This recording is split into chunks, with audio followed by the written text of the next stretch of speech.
Good morning children. ಇವತ್ತು 2ನೇ ತರಗತಿ ಅಂತ ಕಲಿ ಕನ್ನಡ ಭಾಗ 1ರ ಅಕ್ಷರ ಕಲಿಕಾ ಪಾಠ ಪರಿಕೆಗಳಾದಂಥ ಬಗ್ಗೆ ಈ ದಿನ ತಿಳಿಯೋಣ. ರಾಗ ಸ ದ ಆ ಮತ್ತು ಜ ಉ ಮ ಟ ಚ ಮೂರನೇದಾಗಿ ಪ ಯ ವ ಟ ಚ.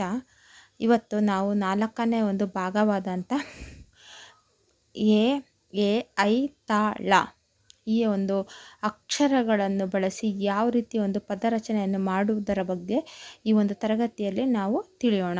ಎ ಅಂದರೆ ಎರಕ, ಎ ಅಂದರೆ ಏತ, ಮತ್ತು ಐ ಅಂದರೆ 5 ದಳ, ಹೂವಿಗೆ 5 ದಳ ಇರ್ತಾವಲ್ಲ ಅದೇ 5 ದಳ ಅಂತ ಕರಿತೀವಿ. ತ ಅಂದರೆ ತಬಲ, ನಾವು ಬರೆಸ್ತೀವಲ್ಲ ಅದನ್ನು ತಬಲ ಅಂತ ಕರಿತೀವಿ. ಳ ಅಂದರೆ ಕಳಸ, ನಾವು ದೇವ್ರ ಮನೇಲಿ ಇಡ್ತೀವಲ್ಲ ಅದನ್ನು ನಾವು ಕಳಸ ಅಂತ ಕರಿತೀವಿ.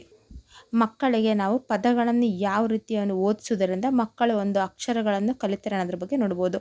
ಏಕ, ಏತ, ತಡ, ತಳ, ಎಡ, ತನಯ, ಕಳಸ, ಬಳಪ, ತವಕ, ಎರಕ, ಮತ್ತು ಎಡಚ, ತಬಲ, ಕಡತ, ಕವಳ, ಏಕದಳ, ಪಳಪಳ, ಎಡಬಲ, ಪಡವಲ, ತರತರ, ತಳಮಳ.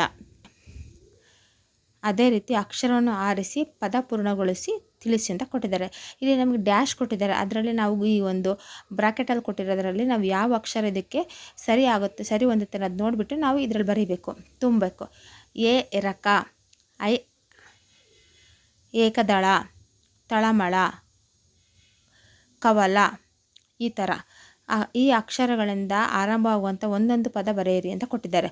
ಎ ಇಂದ ಎಡಚ, ಎ ಇಂದ ಏಕದಳ, ಐ ಇಂದ 5 ದಳ, ತ ಇಂದ ತನಯ, ರ ಇಂದ ರಸ. ಈ ರೀತಿ ಒಂದು ಈ ಕಲಿತ ಅಕ್ಷರಗಳ ಪದಗಳನ್ನು ಓದಿ ಬರೆಯಿರಿ ಅಂತ ಹೇಳಿದ್ದಾರೆ.